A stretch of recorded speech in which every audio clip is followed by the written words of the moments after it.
I'm going to help you think a little bit more of why you should garden and raise animals.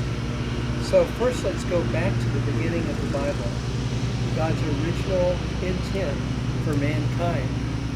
And the Lord planted a garden, didn't he? And he put Adam in there to till and to keep the garden and to have dominion. He said that and he made Eve to be his helpmate, and they were in the garden. They were walking with God, communing with God. And just to imagine this, before sin had even, entered the picture, how wonderful that was. I mean, he named all the animals. We don't know if they could, we know things were very different. I mean, could the animals maybe somehow communicate to them? But they were living in harmony, most importantly with God, but also with God's creation. I mean, it was just so beautiful. And so I believe that's God's ideal. And we don't want to be like the hippies of, like, I think it was 1969, Woodstock. They had some song, let's get, want to get back to the garden. Well, what they meant wasn't exactly what God had in mind at all. No doubt. But what I'm talking about is what I just said earlier. I think God created us to, obviously, first and foremost, for communion with Him. Not that He was lonely, but out of His love, He created us to enjoy fellowship with Him. But He also created us to enjoy His creation and to work with His creation and to raise a lot of our own food. Now, I know initially God planted it, and they just had to go up and pull some fruit off the tree and so on. But, He said they were to till it and keep it and have dominion. And so that's really a beautiful, beautiful picture, isn't it? Mm-hmm. And so by having your own garden, you can, to some extent, recreate that, what God's original intent was. And I believe it's very healthy, too. And I'll talk more about that in a few minutes. Now I want to talk about springtime. This has been one of the most beautiful and prolonged springtimes that I remember since we've been here in Louisiana. So what comes to your mind when you think of springtime? Rebirth, growth. That's right. Fruit, flowers. Sunny weather. Storms. Okay. Warmer but not too warm. Yes. The ending of winter and the new growth of new shoots of plants coming up. A little bit louder. I'm having trouble. When you get like those new shoots of plants coming up from the ground. Yes. That's what I was thinking. New growth. Birds are chirping and things are singing. Yes. Hey, Ted. Hey, Hi guys, come on. I've just started the table talk here. No doubt, no doubt. No doubt. Have a seat. We're talking about springtime. No doubt. You guys like some water? So what comes to your mind when you think of springtime? That's what everybody was just talking about. You guys can serve. Chickens? Yeah, spring chicken. Okay. Now I wrote something about a month ago in my journal, and I'm going to share that. Springtime, new life from death, a testimony of God's goodness and faithfulness. Every year, God orchestrates a beautiful unfolding and a regeneration of life, especially in very cold regions. So just imagine, maybe Canada or someplace like that. Even Illinois, where I grew up, it was like this, where the ground is frozen and covered in snow, and the long, cold winter can result in everything looking like it died. People have a tendency to get depressed because of this. But the animals and plants have not died, but are taking a long-needed winter rest, a hibernation. Many have burrowed deep underground and are just waiting for the warmer weather. Then the weather warms and eventually all the snow and ice melts. Then a miracle happens. The trees, bushes, and plants send forth flowers and blossoms, and the grasses which were brown spring forth with new shoots. The animals get in the act also, and each in their own unique way mate and give birth to young. Everything is fresh, green, and beautiful. This annual miracle of new life is a testimony of God's infinite ingenuity, design, and his faithfulness. Genesis 8:22, which I mentioned in our last seminar, contains his promise related to this. As long as the earth endures, seed time and harvest, cold and wheat, summer and winter, day and night will never cease. The hymn, Great is Thy Faithfulness, comes to mind, especially verse 2. Summer and winter, springtime and harvest, sun, moon, and stars in their courses above, join with all nature and manifold witness to thy great faithfulness, mercy, and love. Great is thy faithfulness. Great is thy faithfulness.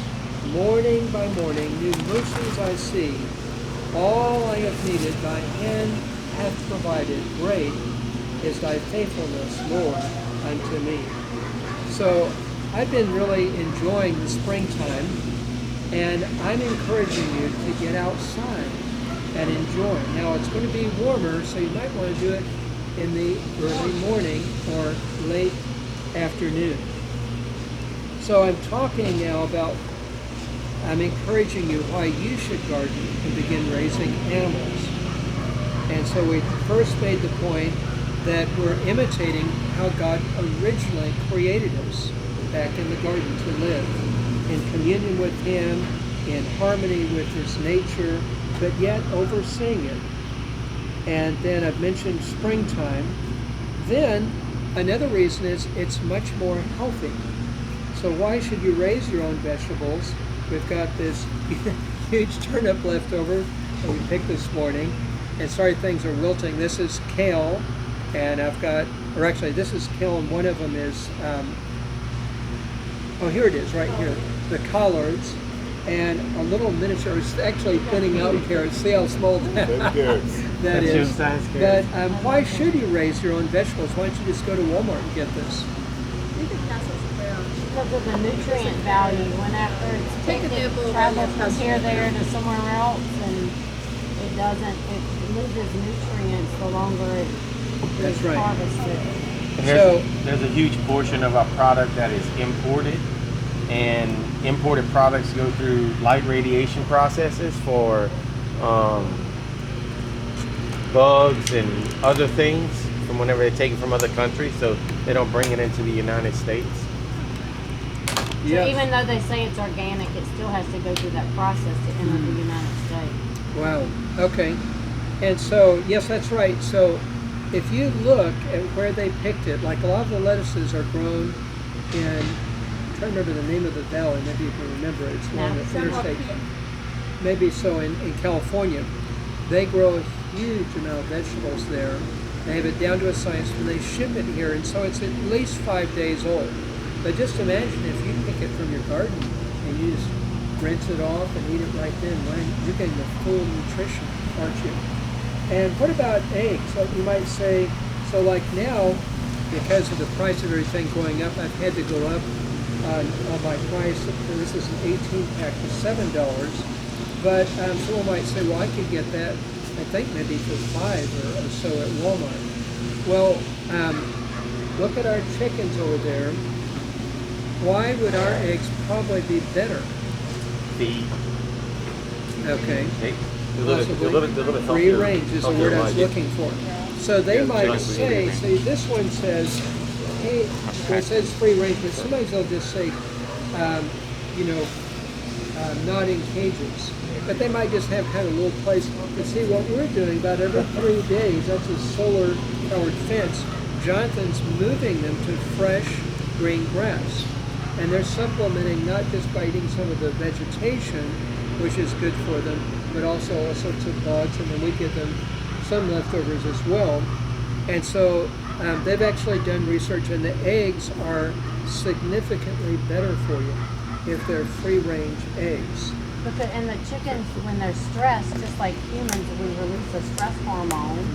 So that goes into the eggs when they keep them in cages and stuff like that. It's a stress hormone that's released.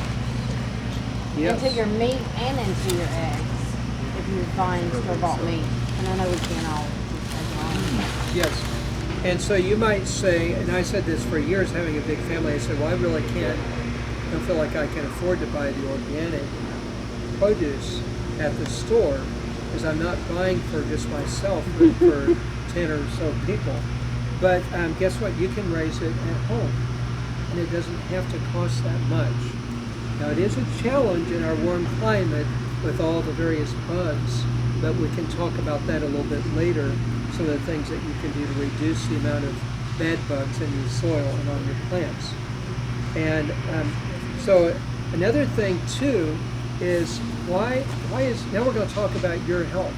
Why are some reasons in general our health tends to be so poor in our country? We don't eat good food. Okay, one at a time. Okay, that's right. Processed foods. So foods, I tried to look in our cabinet, couldn't find something real quick, but just boxed foods. So think of, let's say, macaroni and cheese.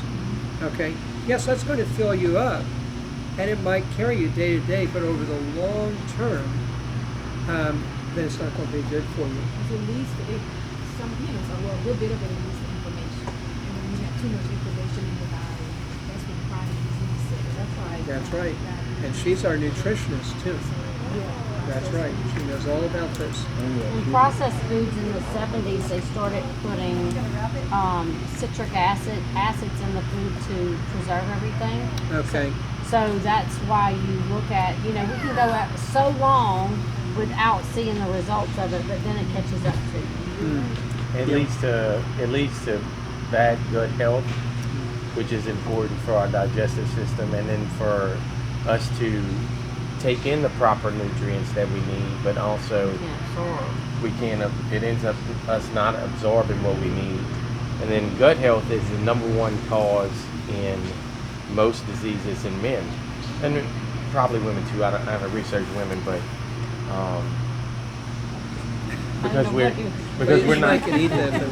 because we're not digesting our food properly, then a huge amount of that is still left in our intestines. So it's not really passing through us, it's staying there. Also, a lot of people are getting clogged up by all the white rice, white bread, processed foods, and by eating a lot more vegetables and fresh fruits that you can grow yourself, you're keeping the plumbing flowing. Amen. And that's very important. And so all that fiber is helping to kind of, clean out the system. Okay. Now, I'm going to take a different angle on this too. So I'm saying reasons why you should grow your own food. A week ago, just over a week ago, at Friday, I went to, they called it Health Freedom in Louisiana or something like that. And they had all these different doctors, and they talked mainly about the COVID crisis. And the COVID crisis, the first doctor was from Baton Rouge. And if I remember right, he was the one who made the point that it should have been a wake-up call for us to improve our health, because now I haven't done this part. I do take vitamin D every day, but vitamin D and zinc are very good predictors of how, of course there are other factors, but how well you'll be able to fight off sickness, of your immune system. And so he urged people to get vitamin D and zinc tests, and they told what levels were the right levels. I don't have those notes. I think they're later in this notebook. I could look it up, but I haven't done that. But I thought, I've been taking those, and we usually have pretty good health. But see, that's something you can do. Now, just imagine if we go back in time. My parents both grew up on farms, and you go back a couple of generations, most people were on a farm somewhere, and they were out working hard like Leon did growing up, and they were getting a lot of fresh air and sunshine. Now, he didn't enjoy doing it. My dad didn't really enjoying was looking forward to when he could leave the farm in Texas. But guess what? It taught him to work hard. He got up early, worked hard, milked the cows, and so many other things. But so you're not going to get probably all the vitamin D you need being outside. Now, I did hear another panel and another doctor said if we lived on the equator, you probably would. Well, it's But supposed you to be didn't 30 minutes of sunlight. Yes. So. But, you know, if you're up in Minnesota, it's, you know, especially wintertime, you're going to be pretty deficient. And so the point is, and some groups are more prone to low vitamin D deficiency than others, but we're probably all somewhat deficient. And so that's my challenge for you, to take charge of your own health by growing your own food, more and more of your food, getting out and getting fresh air, sunshine, exercise. And if you think about the COVID virus, we didn't know much about it. People were saying, wow, hey, if you're out in the park, you might be spreading it. And then they found out, no, if you're outside, you really don't need it. It's when people get compressed together. And if somebody has it and they're coughing, then, you know, you're going to be exposed that way. So, you know, just being outside working, enjoying being with the Lord outside in His creation, that's another big deal. And so now's the time to get in shape and take charge of your health. So that's something that several doctors mentioned in this meeting.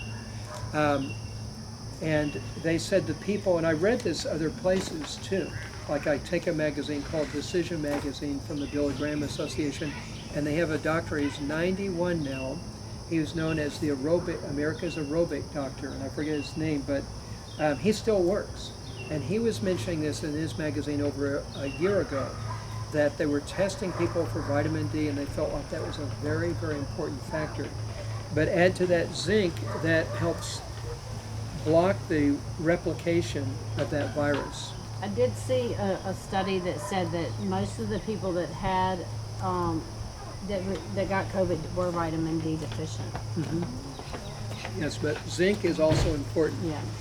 And so we have already mentioned that to some extent you can make up for that, not completely, but getting out, getting fresh air and sunshine, and usually gardening is not real heavy duty exercise. You'll still want to, you know, walk or ride a bike, but at least it's some exercise, right? And so I just encourage you, that's another reason. Okay, so I'm coming up with a new reason. Now I'm going over something that the Lord spoke to me. And why did I start gardening a lot more? So at Bethany Church, we start off with a fast. It used to be a 21-day fast. It's a little bit shorter now. But in 2009, January 2009, I've been praying for months for discernment. Lord, help me to understand the times we live in.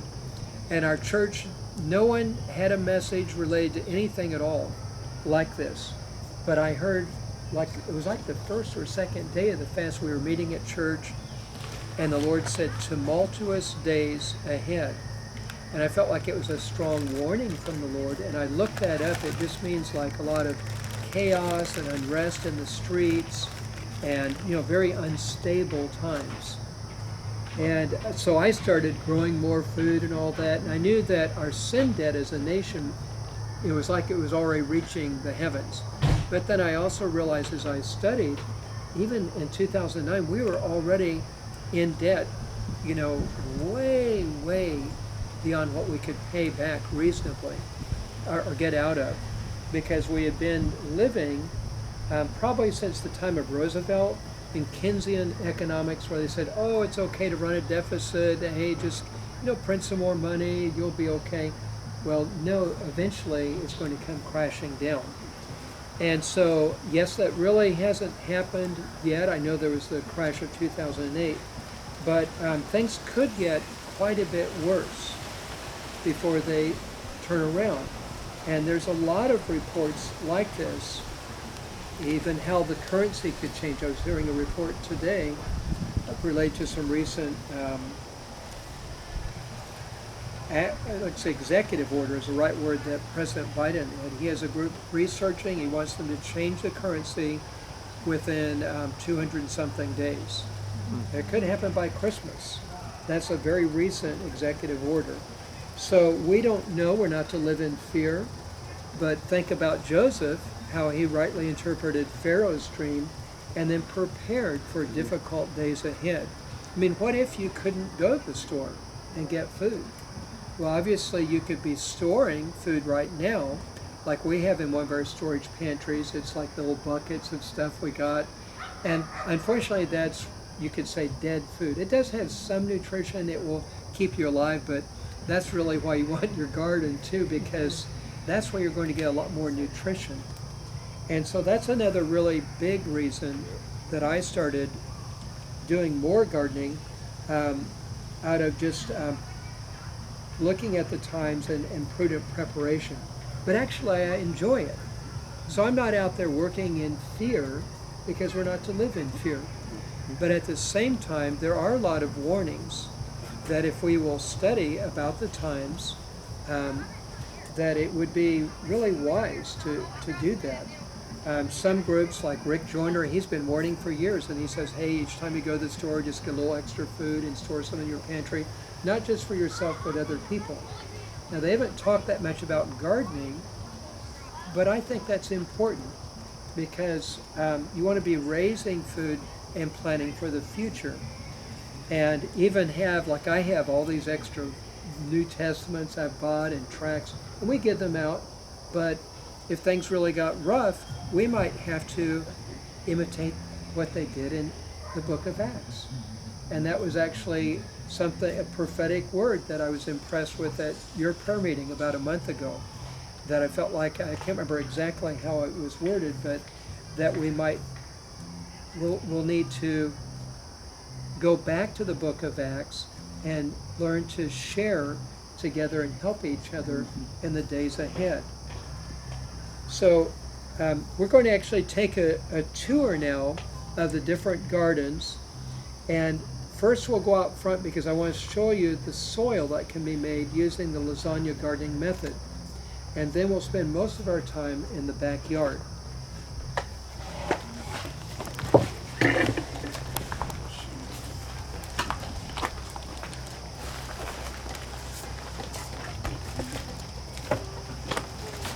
So I think you got the front yard last time, right? So you can wait on that. But I think I want you to show some of the things that are flowering in the back when we get back here in maybe 5 minutes. And then we have the bunny rabbits. So I guess you could, I knew I wanted to film one thing we didn't have last time. We hadn't put the chicks in their chicken tractor. Oh yeah. So we're going to go through this sideway. There's like a side entrance here.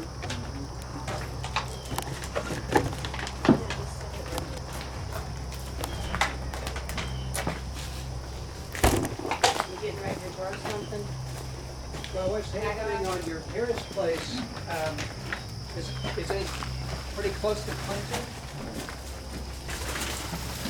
My little Hey, get it. Well, Okay, so tomatoes can be finished. So what stage, are they building a house, or is there a house? There's a house there already. Okay. Oh, we put it there. And I have to watch your step. It's been messy for months because of the clay. And let's see. Let's come over and see something the easy chicken like section squash. over here. So just watch your step. There's still a lot of boards. Stuff in the place. Don't So stop go with ahead, this, baby. baby. What? Look at these sprouts. You can eat them. Do you eat radish?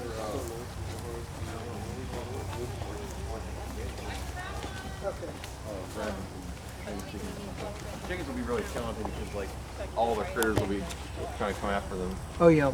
Yeah, they'll have to take especially special out in the country. special measures. In fact, some people used to go to Bethany, the Gleasons. They came by and she got some honey, and she said they just had a few chickens and went out there and some were gone, and then she watched and a fox was coming out. Yeah. So I don't want you to feel overwhelmed as I we take a tour of our, I know we're in the front yard, but a backyard homes, our little homestead. But I'm just giving you ideas, and you might want to start off with just a 4-foot by 4-foot square garden. That might be where, Brother Leon will start. Yeah. No But eventually you might want to gradually do more. Okay? So this is called a chicken tractor. And so a few times a year we'll get maybe 30 baby chickens. There are different kinds of chickens. Some are for laying eggs. They're a lighter breed. These will be replacing our egg-laying chickens in the back, which are over a year old now.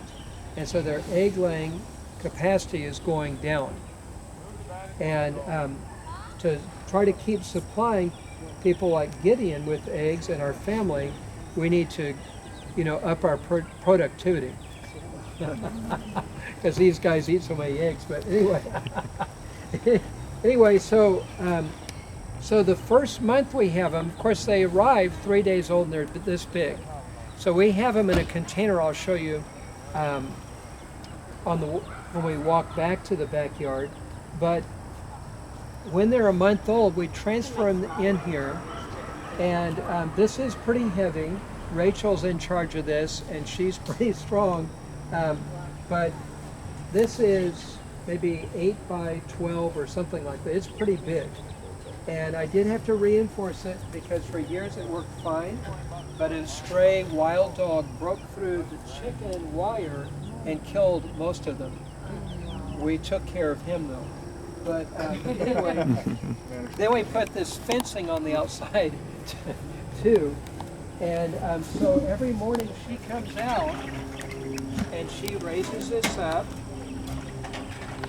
And you can come over and see the setup here.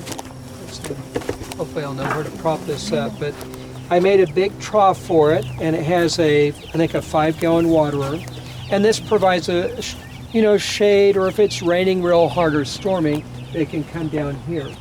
But they were so happy to get out of the little house they were in, which had a heat lamp if it got cold. But And what is this for again? this is the feeding trough. That's Okay. their food. Okay. And as they get older, they're going to go through a lot of food. It takes about 6 months before they start laying eggs. And I forget the name of this breed, Cinnamon Queen or something like that. There are a lot of different breeds of chickens. Are these all the same breed? Yes. This one's really good at roaming around. Anyway, Is there so a specific reason why you chose this breed rather than another? yes. And Man, what's going on down there? couple of our, must be a big party down there. Junior's We having should have a birthday party, revival at the probably. Lanford so we can ball out Yeah. Anyway, so they're just real good at roaming around and Very friendly party. free ranging and so on. And some friends that raised organic chickens for a while, two of our girls worked for them, and this was the breed they used. They recommended. So as far as the breeds of chickens, egg layers tend to be lighter, and whatever we don't sell of our older chickens, we'll actually slaughter them and eat them. It's just, they won't weigh that much. But then we raise another breed once or twice a year for meat, and they put on the weight fast. And they get real big in like 8 weeks. So this is our chicken tractor, and I'll show you our front garden. Now, who was it who wanted to learn how to raise food year round? So we just say this by our best as old bicycle tires. I'm glad I didn't throw in the old bike. Good thing. Yeah, let's build a chicken coop. right now. It's one of the reasons the bike can sit out there. There's no reason to do anything with it for the time being. Now the ground is a little bit uneven in our yard, so just watch where you step. You might, I don't want you to twist your ankle. So this is our most productive garden area. It's actually 80 feet long by 3.5 feet wide. I tried landscaping timbers. A friend, I think I gave him some beehives, and he had a big pallet of them left over, and they rotted in 3 years. So I finally just decided to put these in. And this one, I'll show you the soil in just a minute. Now I have, during the winter time, so I came up, this was my first year trying this. So I just took flexible PVC piping, which is very inexpensive, bent it and zip tied it, and I put a big tarp over it, especially when it was going to get, when we were going to get frost on the ground. I even ran some heat lamps here in, I think it was January. And so most of the plants did real well. They got real big, and we had a lot growing here in the wintertime, like greens, basically. Mustard greens, collard greens. Some plants have been pretty successful like that. Those are really easy to grow here in the fall time. And I'm going to have to make one switch here, though, where I made a mistake. So I did start laying out seedlings. This is sage. Most of these are annuals. That means that they're going to die out. This one here, does anybody know what this is? Oregano. Now, why do you think I put this little... To take over. It's going to try to spread. So this will not die out. I'm going to try to contain it there. Dug down about 4 inches. Hopefully that will work. But that's an example of an herb. And I don't know why it's just started wilting, but this is one of the biggest parsleys I've ever grown. That's parsley. Here's sage. I have a quick question. Yes. The oregano, being that you put it into a containment like that, would it be better to put it in a bucket or in some enclosed? You could do that. I'll see how this works. Okay. But yes, people do successfully container gardening. Now, do you notice the shade here? So one big factor is you want to choose a site. Usually plants need, most plants need about 8 hours a day. So you need to actually measure out your site before you put in a garden, because what if you chose a site that didn't have enough sun? Now some things, maybe they could handle it, like maybe lettuces, for example. But tomatoes, they might not really do very well unless they get a lot of sun. And so I think I'm okay here because I'll get a lot of sun up to this point. I'll get some afternoon sun. But here's the mistake I made.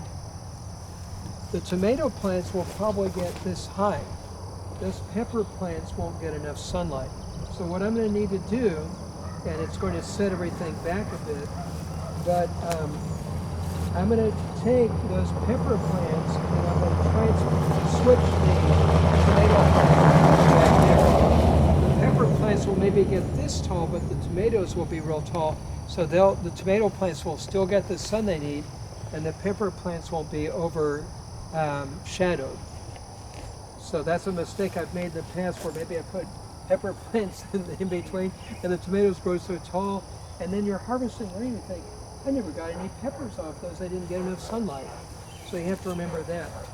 And of course this is corn growing here, and unfortunately the first batch of corn I got, it was supposed to be new corn, it didn't sprout hardly at all. So I took the seed that I hadn't planted, I put it on a plate between paper towels, counted out 10 of them, and I just kept it wet. And usually within a week, certainly by 10 days, if it doesn't sprout, it's not good. Guess what? It only 30%, 3 out of 10 sprouted. So I took it back to the store, and I said I want to switch this out with other seeds.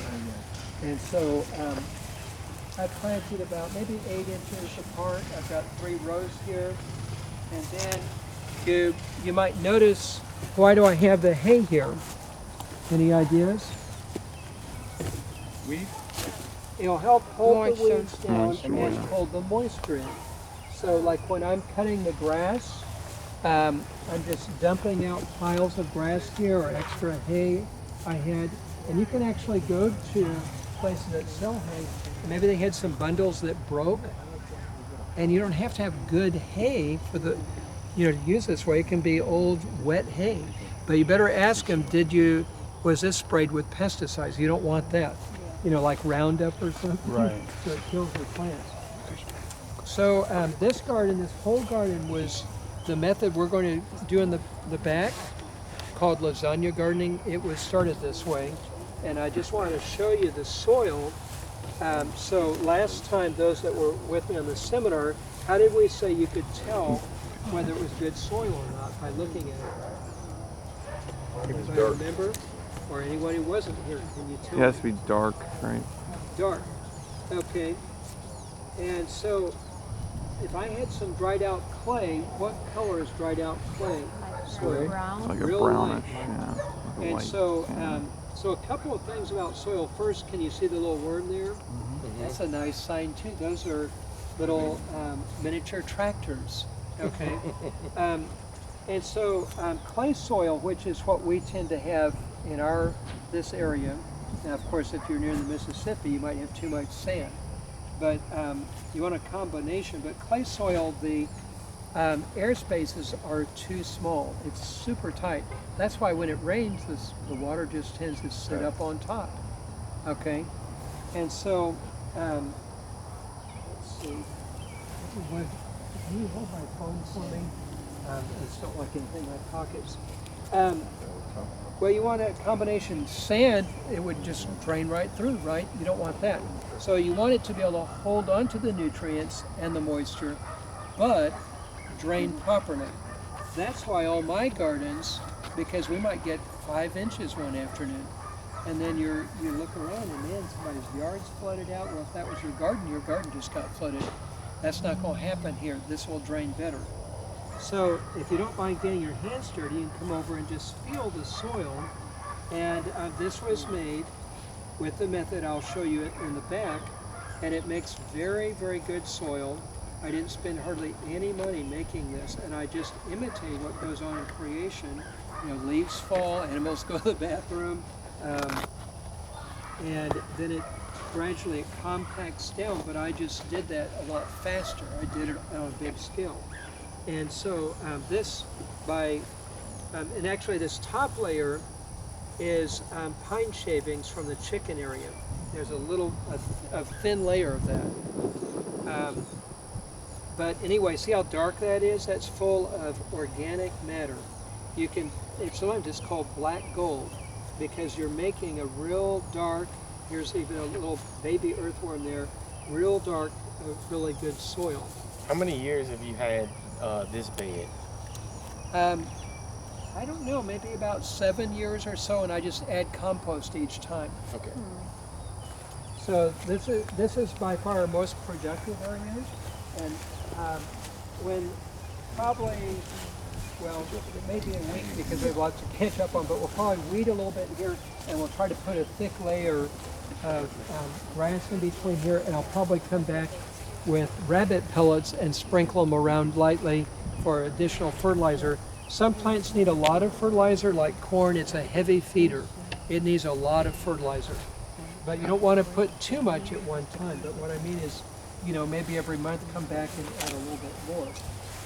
There's a different kind of parsley. So this area, hopefully this week, we're going to harvest all this, and this is, I just let it go to seed. The bees will like it, but this is some mustard greens. This is probably collards here. Here's a parsley really getting big. Another one. That's another different kind of parsley. Make this Italian parsley here. Swiss chard. So we'll harvest this, weed it, and I'll come back with a real big wheelbarrow or two, go to compost, and I'll probably plant some more corn here. So what do you do when you weed it? Do you just take a hose or top it? Oh, well, it depends on the weed. Now, some weeds come up real easy. The common name is bed straw. So that's what's easy. You can eat that too. Yes, and so, but other ones, so I'm pulling this up, and you can see, well, I'm getting some of it, but there's some others, let's see, where is it? Okay, this one is nicknamed dollarweed. It runs underneath the ground, and you'll need to come along and get about an inch or two underneath the soil to get most weeds, and then some of them might have, real deep roots. But we actually save all this. We'll feed it to our rabbits, or I could put it somewhere and just dry it out and let it die and then put it on my compost pile. This is our front root garden. So I have harvested and replanted here, and it's doing okay. I that think carrots this in the might middle? be. Yeah. I think this here, actually that might be turnips. In the back I'll show you some radishes that are doing real well. These are carrots here. Beets right Some there. of these have been in here for a while. If I Probably. can pull one. So there's a pretty nice. Wow, Nice. And actually this used to be Sister Melanie's, but stock still, I think. Really? But I Oh, yeah. think Stephen was doing a job for them and she didn't want any more, so he somehow got it back here. Nice. And it had real loose soil, which is what you want for. Here's a real nice sized beet. I don't think I'll pick it, but you can look at that. So some of these have been in here all winter. Some of them I harvested some, and I've. I think that or radish. So if anybody wants to wipe that off Did and, you know and that eat it, root you can. vegetables Yeah. and I didn't tomatoes? spray any chemical or anything on it. What's Did that? you know that root vegetables and tomatoes grow well together because one needs nitrogen and one needs phosphorus? Oh, okay. Okay. Now, I am going to show you a mistake I made in the back with the root crop. Root crops, you don't want them to grow too tall. And so what causes things to grow real tall? So I'm going to name the big three that plants need. Phosphorus, potassium, nitrogen. No one knows? What? Nitrogen. Yes, too much nitrogen will cause it to grow too tall. And so you don't want that with your root crops. And so you want a small amount of nitrogen, but more phosphorus and potassium. And so I put down, and you'll have to look it up to find the right amount. Hopefully I didn't do too much, but we heat with wood. So I put down, a layer about this thick of maybe wood ashes and my root crops, even some of my other gardens too. And then I bought some, that would be potash, phosphorus. I bought a bag of phosphorus and sprinkled it around. And you can eat beet leaves and carrot leaves. That's right. What yes. kind of carrots do you have planted? And even right these now? turnip leaves. What kind of carrots? I'd have to look it up. I'm not sure. I think we get the ones that tend to be shorter because at the farm the soil's not very good. All right, we can go in the backyard. I got a Turkey's a question. rabbit, y'all. Yes. You mentioned you don't want your root crops to get too tall. Why? Well, because I don't want them to expend all their energy Going down. going up here. The part I'm going to eat is under the ground. Oh. Yes. Makes sense. Now watch your step. I'm sorry there's a lot to walk around. Move some of it here. Walk around. Sorry about that. Cleaner than it was.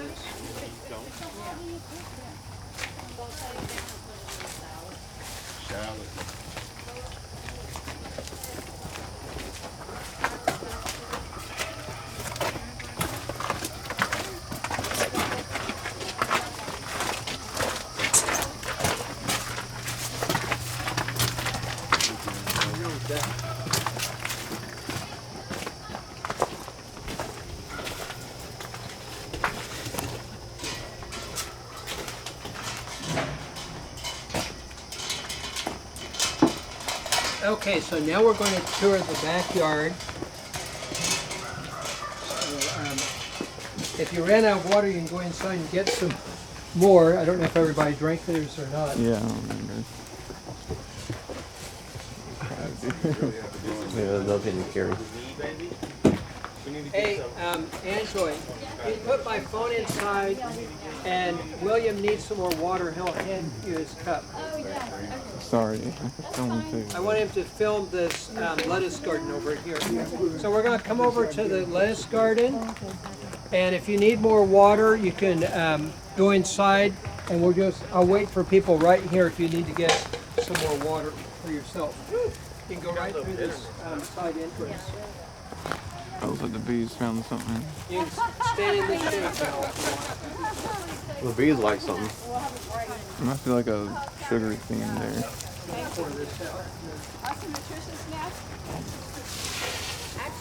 What are the bees doing? We found some bees in a I bucket. put out equipment that has honey in it, Oh, they're here and for they the clean honey. it out. So sometimes I'll get a huge number. The bees are trying to get back at the honey. They're probably mainly thirsty. They're Boy, it feels good here in the shade. Oh, there you go. I don't want that much sugar. Just taste good. They made it? Okay. Only 6 grams of sugar? Oh, there. Hey, William, you want to... It's got 6 grams only.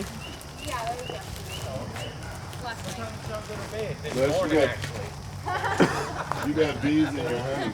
About 2, so I went to bed. I think it's about 1 earlier o'clock I than went to this, so I bed. could work on the farm. Yeah. Okay, so if you'll gather over here, I'm going to show you what I call our, this is our, Well, it's pretty easy with this. our plant. You can go backwards and it might be easier if the ground gets too mushy over there. Now, before I forget it, I do have some giveaway things, and we'll be talking about compost. Connie's giving away snacks. Thank you. Daddy's making some. I got plenty. These are rain barrels. I'm going to keep these. And you see how I have rain barrels here, so I know we don't have a big problem with I'll shove a tripod in next week. But we have a metal roof, and I did some research, and I can treat it. I could definitely use it for the garden, but I could treat it and use it for drinking if we had to. And these are being thrown out, even these pipes and so on. But these are composters. I think I've got, 3 of these. That's something, if you're interested in having a free composter, these have several layers of them. And what if it fell down in there?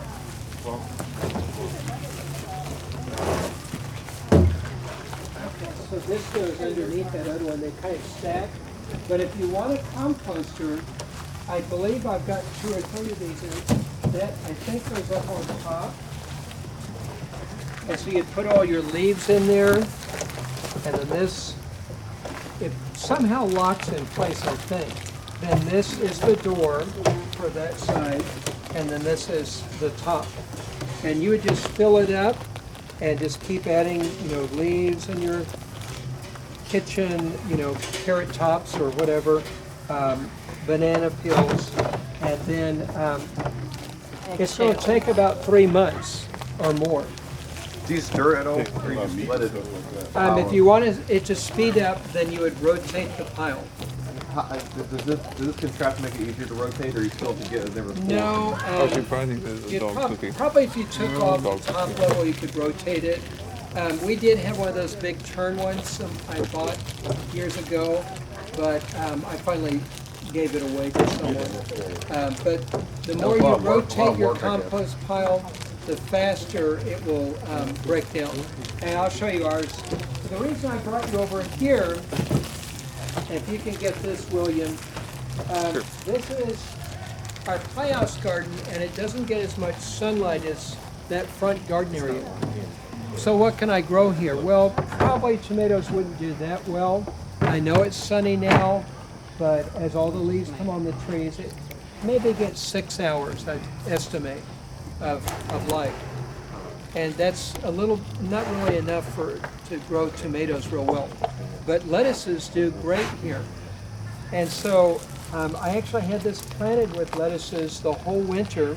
This is red Russian Kale, and that's been here the whole winter. We've been using that. Now, what have I done since our last seminar? Well, what I did was I had already planted, and I didn't know how good the seed was. Sometimes you'll plant seed, and as I said, it doesn't We work. ran up in this Well, building. it turned out the lettuce I planted must have had like almost 100% germination rate, and I thought, man, I've got to thin that out. So believe it or not, I know it doesn't look like it, I've already thinned this out a couple of times. Now this section here, I wanted to speed up things and get a quicker harvest, so what did I plant? Seedlings. This is romaine mainly, in between the Russian Kale, and so we're ready to eat that now.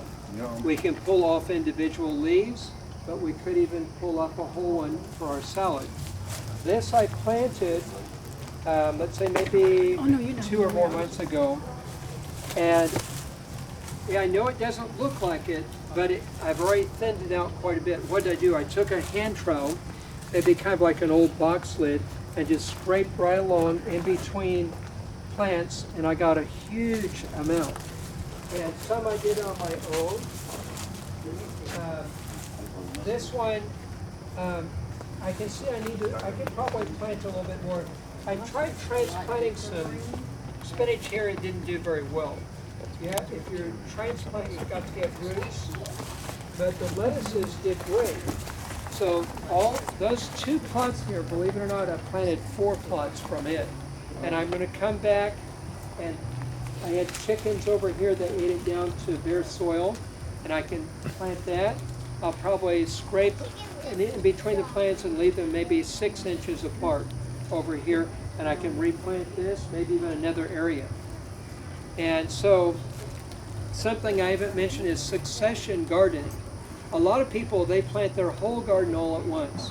Well, then it will all come ripe all at once. Why not plant a little bit every week or every other week, and then you gradually have it coming ripe at different times? That's thinking ahead. Now the problem is, as it gets warmer, when you transplant it, ideally you would like it to be cool and rainy. If you put it out and it's hot and sunny, it's going to wilt and die. So I asked some other gardeners who actually work professionally in raising, and this is called shade cloth. And so I ordered it. This one's actually big enough it would cover most of this garden. So I covered this, they said cover it for about a week. And of course I'm spraying it with water too to keep it moist. Like this looks a little bit dry. I sprayed it 2 days ago, but I may spray it again. And but I cover it with this, and then it just helps it get a good start, so it won't just wilt and die. So that's really helped quite a bit. Any questions about this garden here? What type of lettuce is this? I think it was called bib lettuce, and I tend to buy my seed. You can buy good seed online, but inexpensively you can go to a feed store, and they tend to get a lot of seed, fresh seed in, like the one in Zachary I go to. I guess that way, if you buy it locally, you're less likely to have a problem with it not being good for this area. Well, that's a good point. I think theirs comes from Texas or someplace like that, but this has done really well. And now the one, I see your hand, let me just finish my point here before I forget it. And that is, you can see, wow, you can raise quite a bit of lettuce in a small area. That's right. In fact, you can count these here, and there might be, let's say, 25 romaine plants. And then you could count the big red Russian Kale. But then, if you start counting these little ones, what if most of these make it?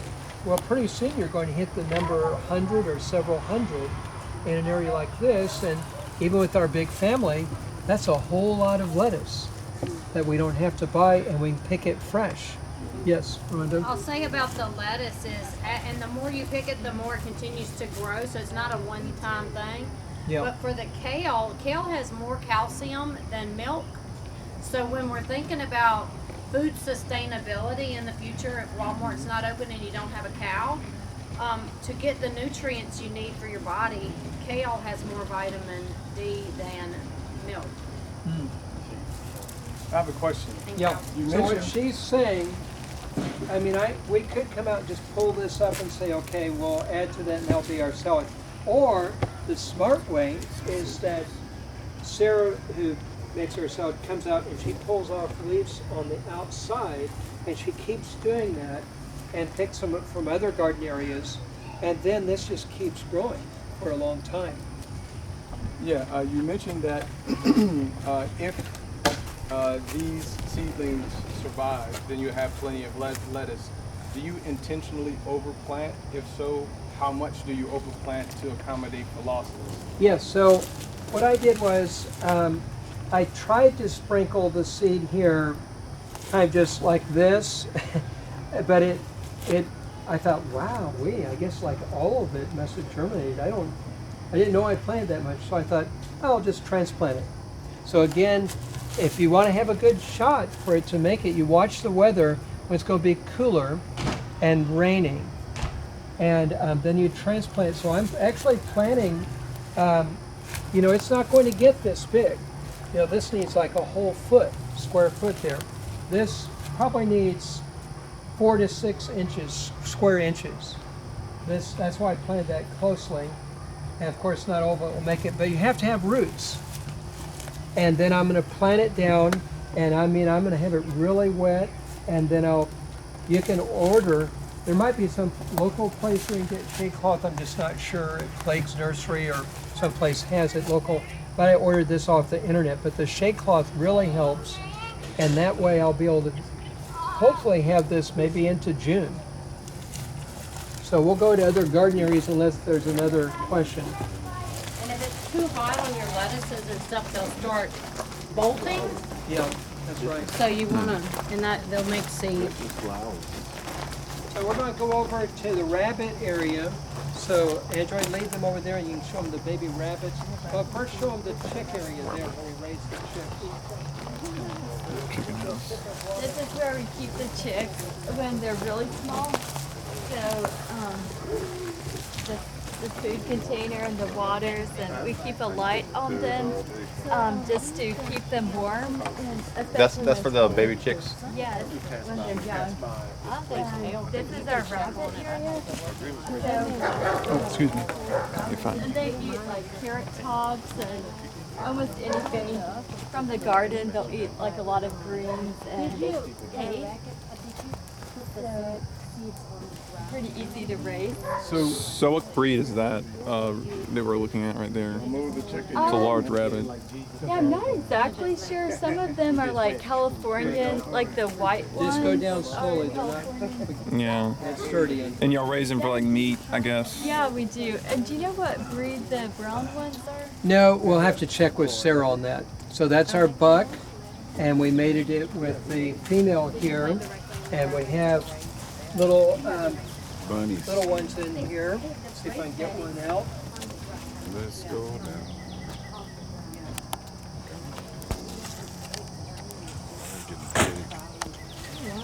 So cute. That's a good one. So these are, let's see, I don't know if they're 8 weeks old or not. But remember I talked about springtime and how wonderful it is? All the animals and plants reproducing. It's just really beautiful. You can feel free to just feel how soft the fur is and everything. The mama is right in there, and we have enough cages we can separate them after a while. Then that area right back there, that's the baby chick area there. So I'm going to put this back in here, and either I or somebody didn't lock this, so I'm glad I happened to look over here. We need to keep this locked.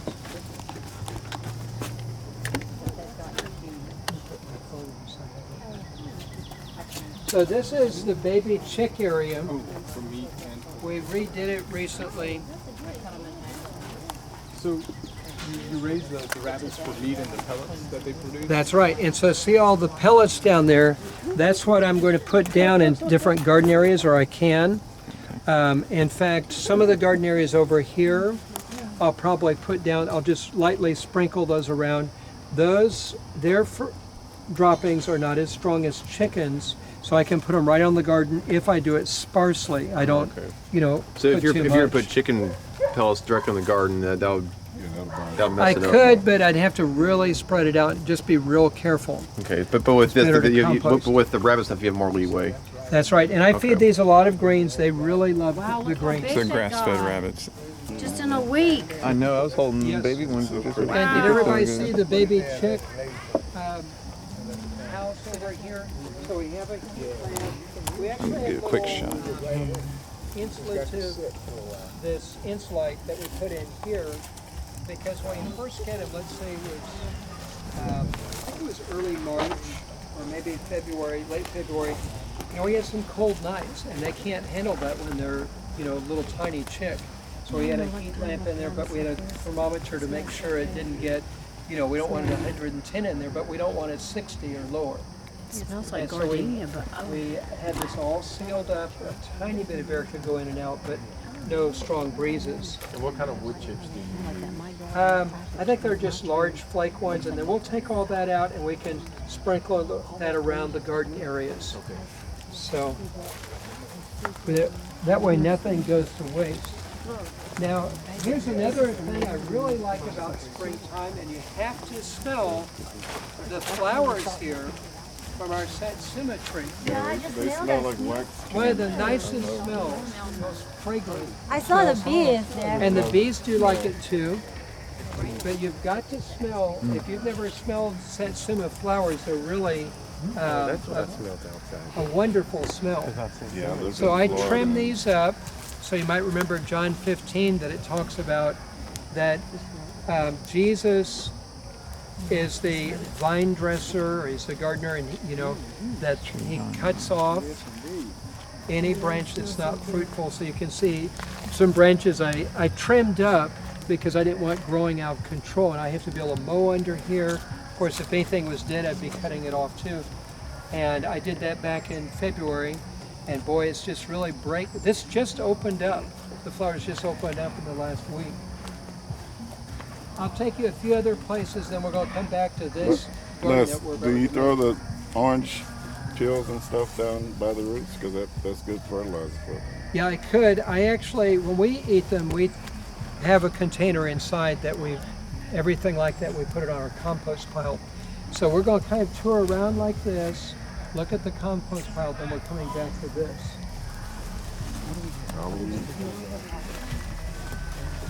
So this garden area here, and a few of you were with me last time, so I'm somewhat repeating myself, but I had a lot of seeds. I don't know if they were in our freezer, and they might have been 10 years old, and I didn't know if they were good.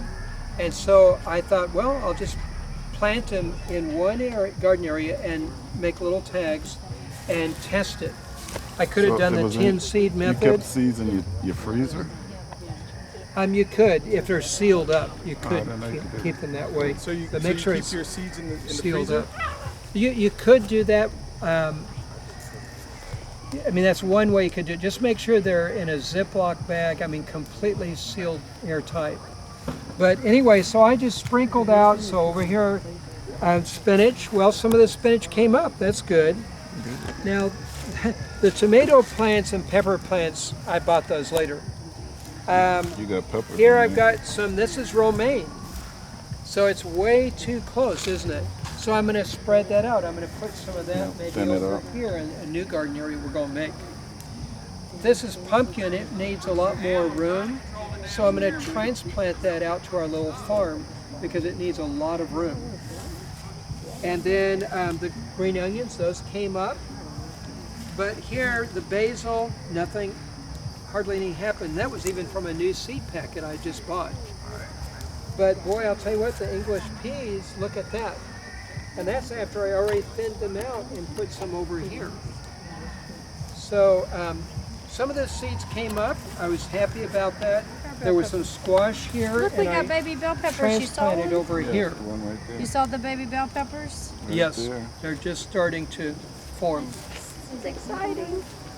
Now these are, at all the blue. this might be, these are squash from some old seed that I was testing. So last time we did a lasagna garden. This is the one we did last time. We're going to do it again over here.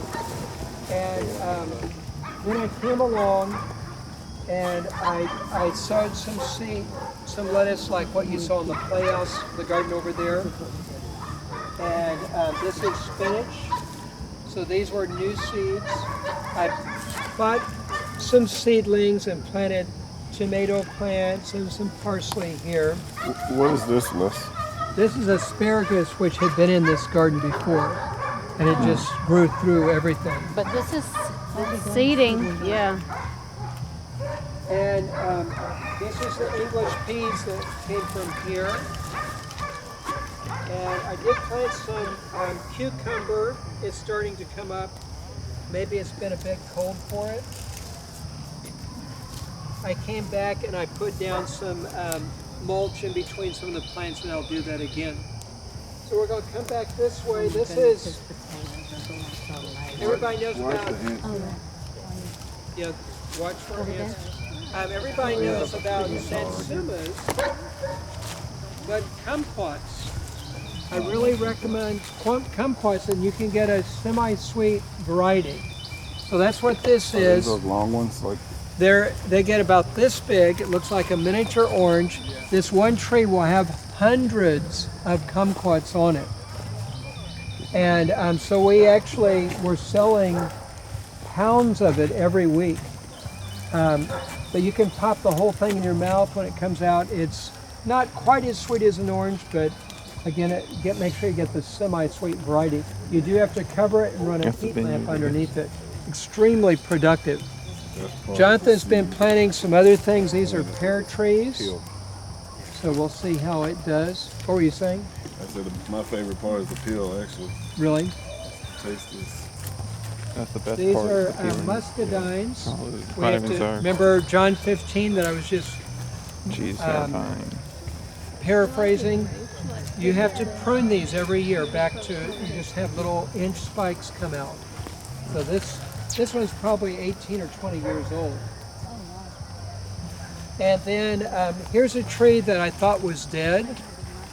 A Mandarin Orange, which is more cold sensitive. And so it died down to, several years ago, I think it got maybe 19 degrees. There are some bees on it, so if you go up to smell it, just don't smell where a bee is. But I can smell it just sting. anyway, this thing is loaded down, and these get this big. So some of these will probably drop off because it Is this can't. the little tree that produced and produced and produced? No, no. This is a Mandarin Orange. It has not borne in 2 or more years. Love, was that what we got in California? No, I planted this one. And then this is our older Satsuma, Like it's in and you can see it has a lot of flowers on it bees too. feed it. So since we met a month ago, none of this was flowering like this. And I'm going to take you back, and we'll just look through the fence at the beehive. Big tree? The bees. Yeah, the bees are back here. Bees come out. Potatoes and everything. So about 3 weeks ago, I split most of our beehives here. We had lost a fair number of them, but now we've got 14 hives back here, and I check them every week. I'm trying to help them be productive. And I tried, you had the question about how to know what to plant and what would be best for your area. Somebody had a question like that. Somebody said that. Yeah. That's right. So I tried planting blueberry bushes along this area. It was like a Mother's Day present for my wife years ago. And I put in good soil, and I thought, I worked with it. They just never produced hardly at all. I mean, just a little bit, but not much. So I thought, well, if we were further north where their soil is more acidic, maybe it would work a lot better. So I thought, the soil's pretty loose. Yes. I thought, I'm going to try root crops here. So of course, this is a big fig tree. I even decided to put some in here, but come over here, and I just wanted to show you how quickly, if you want a root crop to grow real quickly, radishes. These were only planted maybe just over a month ago. And even the greens here, you could eat those as well. But I have a whole bunch of these that are this size. I just checked them yesterday. Now some of your other crops are going to take longer. Some of these, yeah, I've got some big carrots here, but some others that are, smaller. So, Can you eat the leaves on the radishes? yes, I'm pretty sure you can. You can. And then the beets, one of the more challenging things are beets. In the same soil, same fertilizer, I don't do as well with them. But I did what I said. I sprinkled a lot of our wood ashes here. I know there are concerns about that, so I'll let you research that. I'm not the expert, but I do use some of our wood ashes. And then I bought a container of phosphorus. And you can see these are growing pretty well. Yeah, you were So saying. you can see beets here. The carrots aren't that tall either, and they look thicker. They look better. Yeah. They look healthier. So some of these beets are still pretty small. Some are getting bigger. Radishes can be a little fuzzy. So see, that's pretty small. I could have waited on that. These are fresh. Probably planted, when I planted this radish, I planted these carrots, and you can see those carrots, those aren't going to be ready for a while. They're a lot slower growing. Now, here's the part where I think I made a mistake.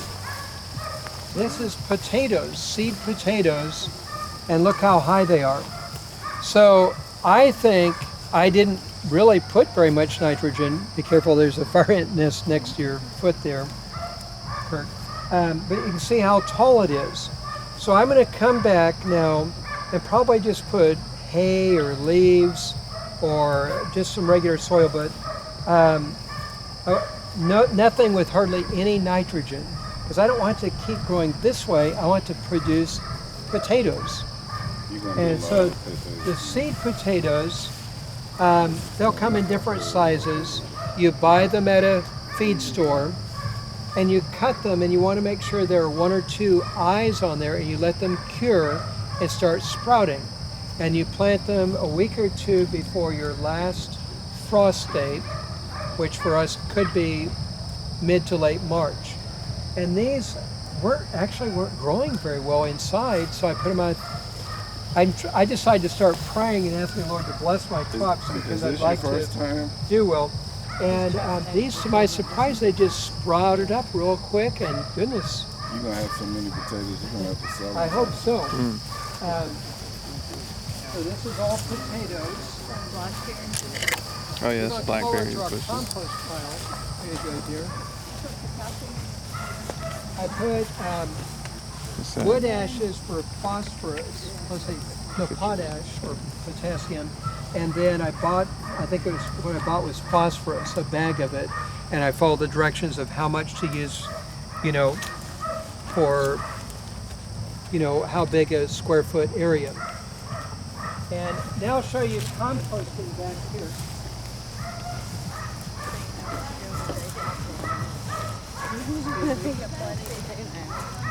The tall one, yes, I already said. That's a fig tree, you already said that. No, this is a pecan tree, I think. The lemon is probably won't make it too well.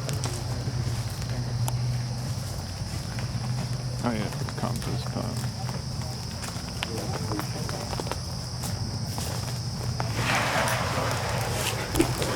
So this is our composting area, and because we have a lot of garden areas, we have a pretty big compost area. And that's our original chicken house. In the wintertime, I put them back in there, and it has a cement floor, and I put a layer about this thick of pine shavings to absorb their droppings, because I'll keep them there about 3 months. I planted a winter grass here, but they ate it in 1 week. So they were roaming around here, but they love the compost pile. I mean, they love it. And so we bring out, of course, the eggshells and just all sorts of scraps. Even the dog comes back and goes through this here. So do you want to The take lettuce that is off so growing, they can it see? just was thrown out there and it's growing in the compost. Yeah, I see that. That might be a That's a romaine. kale or something. Yeah. But anyway, so then what I did we moved the chickens back in their roaming house, eggmobile, and I shoveled out and I put those pine shavings. Now that's a little bit strong to put directly on the garden, or if I did, I'd want it real thin. And it's still not composted all the way, but I actually am going to use it at the bottom of the garden, or towards the bottom of the garden we'll be using. So this compost from a lot of different sources They is good. probably need to see it, so maybe I can move it until it's So, yeah. So this, I actually, like if you watch videos on composting, they'll have it completely broken down and they might sift it through some screen. I never do it that far because I need it. but I can, this does have chicken droppings on it. I don't want to put too much on my plants, but when you replant areas, you want to put fresh compost on it because that's going to feed. It's a slow release. And if you have a source of getting animal manure, it could be somebody has horses, cows, the cow manure, chickens. You can even buy a whole bag of dried chicken manure, but you'd use it real sparsely because it's fairly strong. And ideally, the animal manure should be composted a while. And you can go online to find out how long.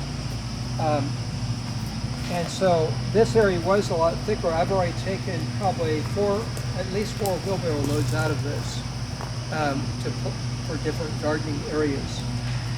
And so, but composting is super important because you're doing what nature, how God designed His creation to work, but you're speeding it up. You're imitating that, but you're speeding it up.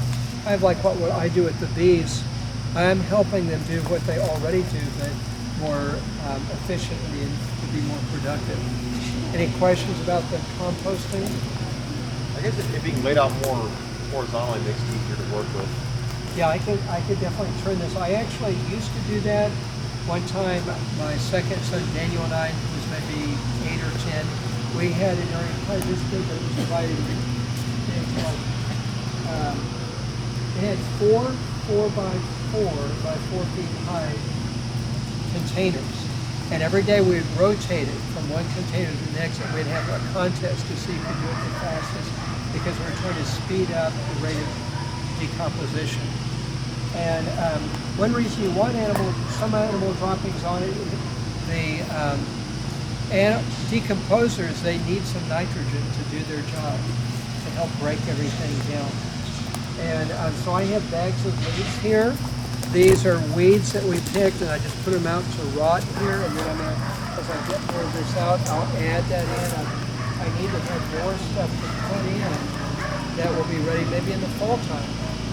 But I still have a lot of compost left for my front area and other areas for spring and summer planting. Grass and clippings like this, does it need to be dry in order to add it to the compost pile? Well, or is it better? It doesn't have to be. Ideally, though,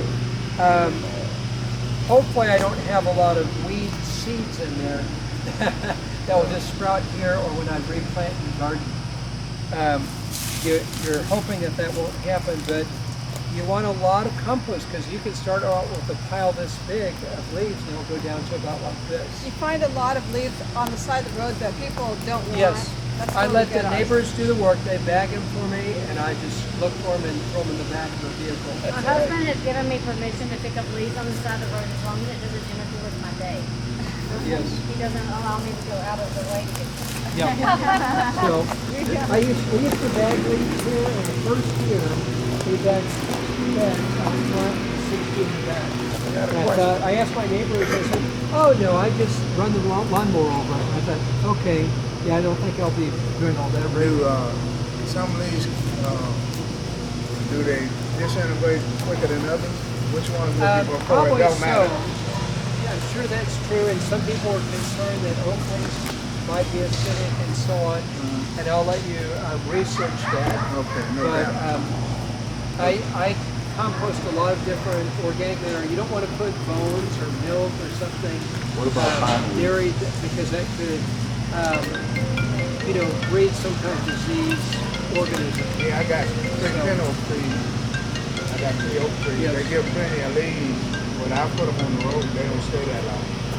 And some people say it didn't break down as fast, but they don't stay there. So something Well, my happens. research has been when the leaves are big, if you use it as a mulch directly in the garden, that it repels the water. But if you're putting in your compost and you're just mulching it down, if you're just composting it, then it's just going to break down anyway. You can speed it up. You can run your lawnmower over it. But think about like the waxy coating on magnolia leaves or something. Those probably take a while to break down. I've heard put it in a garbage. Yeah, because I put them out there. Sometimes 7 or 8 bags. Yeah. Before you knew it. So we're going to make our own garden over here. Dumpster that weight on the top of it. Just watch your step. Your chair, you can probably just turn your chair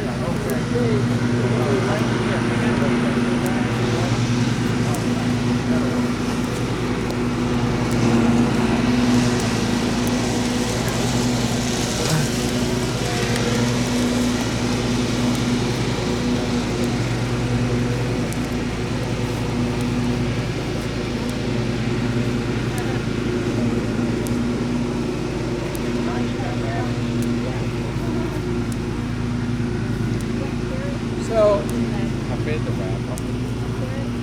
I think we could probably, we probably don't need to film this again because we did it last time, but some things were new with the flowering and so on. So what we're going to do now is build a compost garden, and you'll see it won't really take very